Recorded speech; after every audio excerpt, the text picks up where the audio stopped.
Welcome to this edition of the CEO Exchange. I'm your host, Jesse McCurdy, aka Jess the Bless, and I'm here with the CEO himself, Mr. Carl West. And we're going to be diving into business one on one.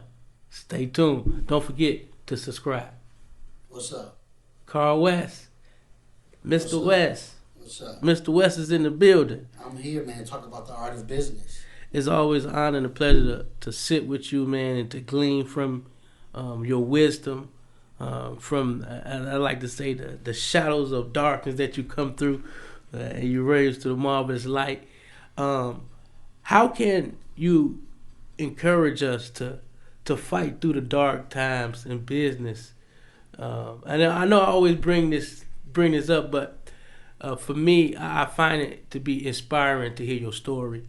And personally, I wanted to tell you, when I talk about Wes blessings from his struggle, he takes me back to the struggle. I try to be impressed with some of the things he do, but he always takes me back to the struggle. Why is the struggle so important to you?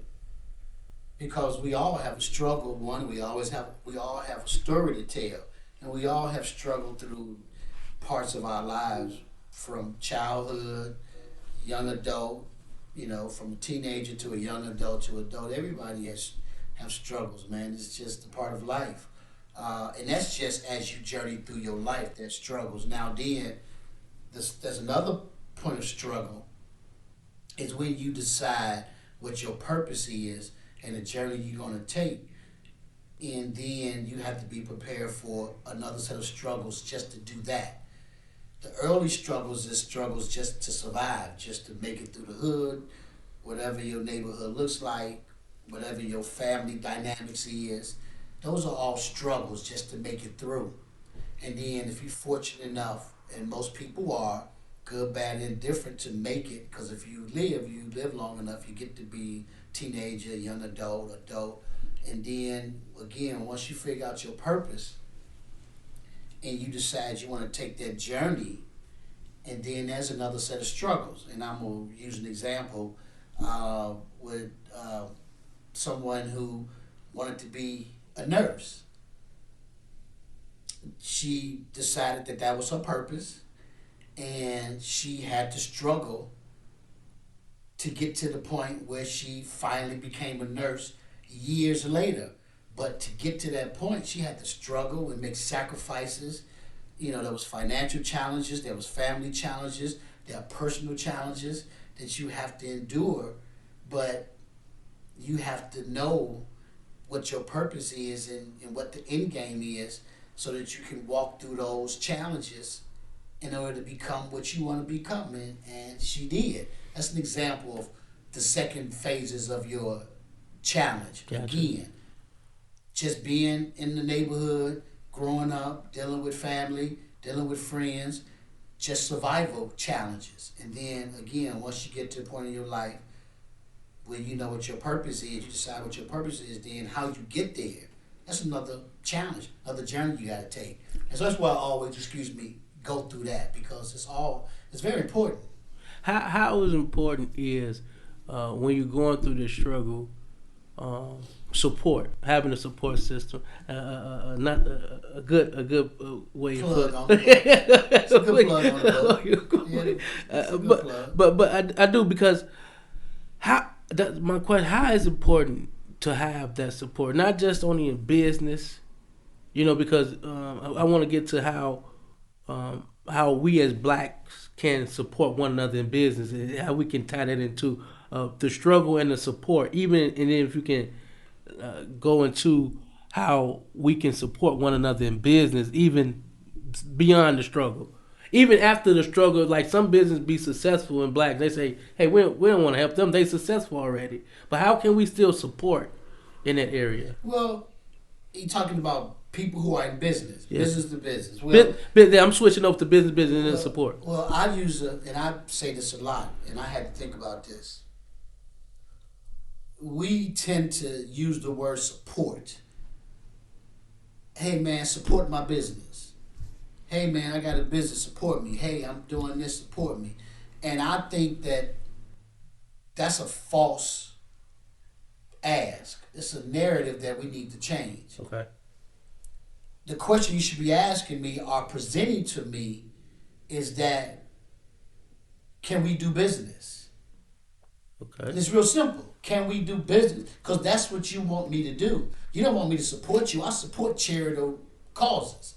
Okay. I support a charity where I don't want anything in return. Gotcha. I want to just be able to help some organization or some person make it through a rough moment through a charitable donation, a cause.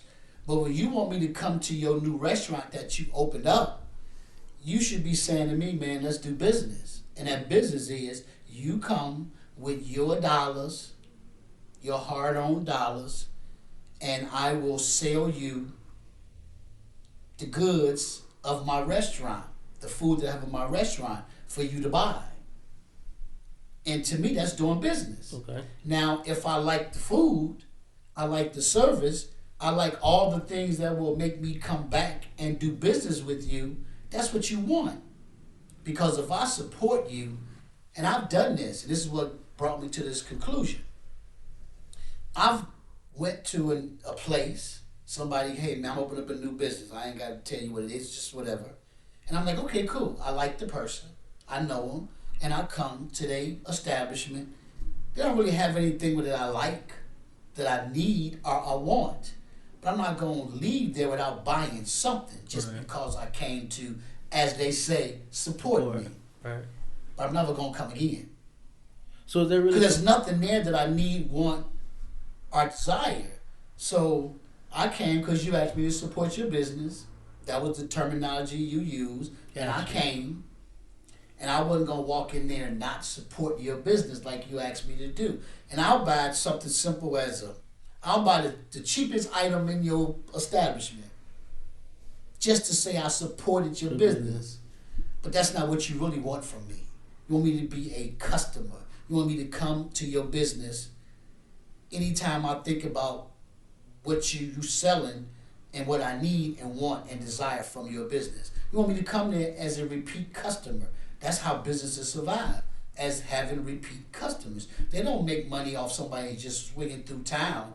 Yeah, we love to get as much money out of you as possible if you're a tourist just stopping in for a moment. But we hope that if you come to Chicago a lot and you come here and you like it, you every time you come to Chicago, you're going to stop right here and support this and do business with us, per se.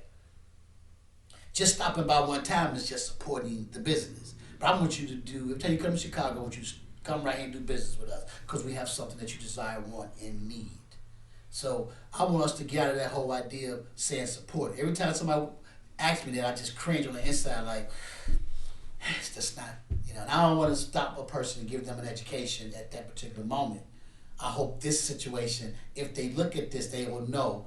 And these are just some of the things we have to mature into as business owners because we are really so new to business. We still most of us are all first generation businesses when other people have had 250 years to master the art of business. Yeah, and I was going that was going to swing back to my next question is the narrative that we don't support, a lot of people don't support black business, and because they have different standards.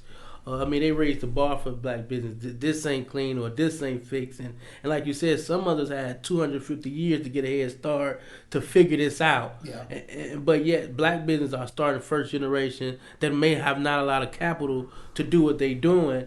And yet the bar is being raised so high for these small black businesses, and they lack the support then. Or that one-time support. Can you touch on that? The bar should be raised. Okay. If you go into business and you want me to come and spend my money, that should be a high level of expectation of that. But we support because if you look around at places, you got Virtual in Hyde Park, you got Norman's over on 43rd Street, you got The Truth down on 39th, you got Sip and Savor. You got a whole host of businesses in black communities. Brown Sugar Bakery, Liam's, all these places that are burgeoning and established. You got the Parkway Social Parkway Ballroom. You got Peaches. You got my man Tori got his place on 55th in Michigan. And who you think are in those places every single day? 95% of the people that are supporting those businesses, probably except for virtual, because they located in a place like Hyde Park, yeah, where it's a diverse community. But the majority of the ones that I just named, 95% of their customers every single day are black people. And they still open for years, yeah. Norman, decades. You know what I mean? So don't tell me we don't stick together. We got barbershops and hair salons. Who you think they cater to? Right. So we just have to get out of that false narrative. We can't pass on that narrative to the next generation of business owners or either the next generation of customers. Mm-hmm. We have to stop saying certain things that's really doesn't apply to us. It doesn't. And I don't know how long these things have been said, but now is the time to stop saying them, especially when we are in darker times because of what we see in this whole world. And I don't have to go into what it is. We all see it. But now is the time for us to erase those false narratives from our language, because they just propaganda. It's not, to me, it's not real. I've been in business a long time, and granted, a lot of my income has come from corporations. But early on, and my story goes, it was black businesses that took out advertising with me in the beginning that allowed me to continue to move on. So you think I would ever say that black businesses don't stick together? I saw it firsthand. Let's support being able to navigate through hard, struggling times. The false narrative that we don't support one another and stick together. How can all that, if we do it the right way, lead to the right legacy? And what is legacy to you? And what how does legacy take form to you? How does it shape Well, itself? let's finish this. Let's finish the conversation with, because you connected all three things. You connected the two things that we talked about, and now you connected to this third thing with legacy. So let's also talk about that expectation. Okay. Right. There has to be an expectation of doing good business. We have to focus on that. That's true. And I think most people do. Sometimes the challenges that they face, financial, workforce, But let me ask you, locations, sometimes it hinders them, but you still have to make a concerted effort. If you do not, if you do, fantastic. If you don't, you have to make a concerted effort to raise the bar on your level of service that you want to give for people to be able to spend their level of capital to match that. Let me ask you, but is the bar raised too high? No, it's never too raised. Compared to Never. a third generation business? I want the bar raised high. We want to be able to reach up, not. Gotcha. I want to be able to go up. Anytime you want to reach up, you reach to the sky, right? Yes, So sir. the bar can never be raised too high. I want it to be raised higher. How you think Michael Jordan won 6 championships? Okay. By raising the bar. Okay. He didn't just want 1, he wanted 2. Yeah. He got 3. He took time off, but he came back. And you want the bar to be raised high. You want the expectations of what you, because you have it to give. We all have the abilities to perform at the highest level. You just have to put that on the table and make that a priority to when you go into this business, you want to perform at the highest level possible. And I told you, I followed the business model of do what the big boys do, study what the big boys do, emulate what they do at the level you can do it at. But at that level doesn't mean you shouldn't be trying to aspire to be like the big boys at their level. You just can perform at the level you can. Excellence at their level. With a high expectation. So no such thing as the expectations too high. Now, but with wait. I give us grace. Okay. I do give us grace because of the fact that we have not been in business for 250 years. We have not. You can't walk into. I can't go to a family reunion. Neither can you, and most blacks. Some can, but most blacks don't go to a family reunion. 100 family members, 100 adults. It just says 100 adults at that family reunion. you ain't gonna see half of them in business. It may be one or two people that might be in business, got a corner store, got something. You go to the other people, they family reunion, almost everybody is in business. That's what they do. Some way or some form of fashion. Because they've done it for so long. That's the expectation. That you be in business. You own your business. You control the narrative of your financial freedom. At some point, they've been raised that way, but they've been raised that way for 250 years. If we only one generation into business, and most of us are when we start a business, and we don't have uncles and nephews and cousins and brothers and sisters that we can emulate, that we can go to. That's why I say I had to go emulate the big boys, because nobody in my family was business owners. So again, I give us grace because of that. Okay. And, I mean, you said something that I heard Dr. Miles Monroe said. He said when a Chinaman comes to a country, the first thing they look for is a business to create. Sure. And you look at that, you know, in all our community, that's what they got. They got business. It's the first thing we go look for a job. I mean, it's okay. But to your point, but we have to have. If the family has that mentality, it starts with the mentality. You said one person this family has this whole mentality, right? That is go back to the mentality of the leaders or the family or whatever, or the group that you're with. But how does that lead to a legacy? And what does legacy look like to you? Well, legacy comes, and that's another one of those false narratives. I've heard conversations repeatedly, and the only thing they talk about is how legacy is passing your business on to a child. You must watch some of my skits. Probably was false propaganda. I mean, that's a legacy. Of course it is. But I just said. But I understand what you're saying. There's so many different ways of passing on legacy. Like for me, so look, I got a struggling corner store. Okay. And I've been struggling with that corner store. Yet I make money. I've raised a family, got a house, but I'm still a struggling corner store hustler. Okay.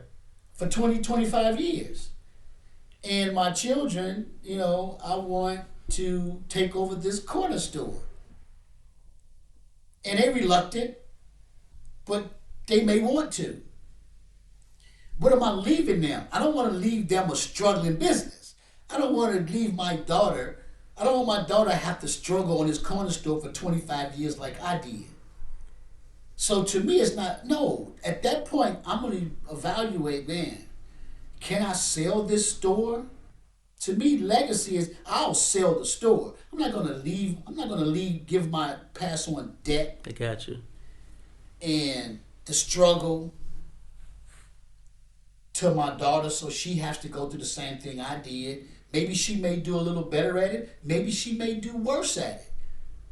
But she wanna make it work, so now she's struggling even harder than I did for the next 25 years if it gets to that point. But it's every year she's struggling to maintain it. That's not my idea of leaving my daughter something valuable. I would rather sell the business. I'm tired of struggling with it. I don't want you to have to struggle with it. You have a desire to be in business. If that's the case, or whatever it is you want to do, I'd rather sell the business, take a little chunk off of me so I can go sit down and enjoy the fruits of my hard ass labor. Corner store labor. Corner store hustler labor. Right. Labor. And give my daughter a nice piece of change so she can go and do whatever she wants to do to start her life to be bigger and better and stronger. But I don't want her to struggle with my crap. I want her to struggle with my business. No. Now, and I hear people say that. And I don't think they saying that understanding what I'm truly saying. Mm-hmm. They just want to be like, hey, I've raised a family off this. Yeah, Dad, but you barely could make it. And that's commendable to the dad and the mom if they was a team. That's commendable. But don't ask to put me in that condition. Gotcha. The idea of raising your children and having them, they're supposed to be in a position to do better than you.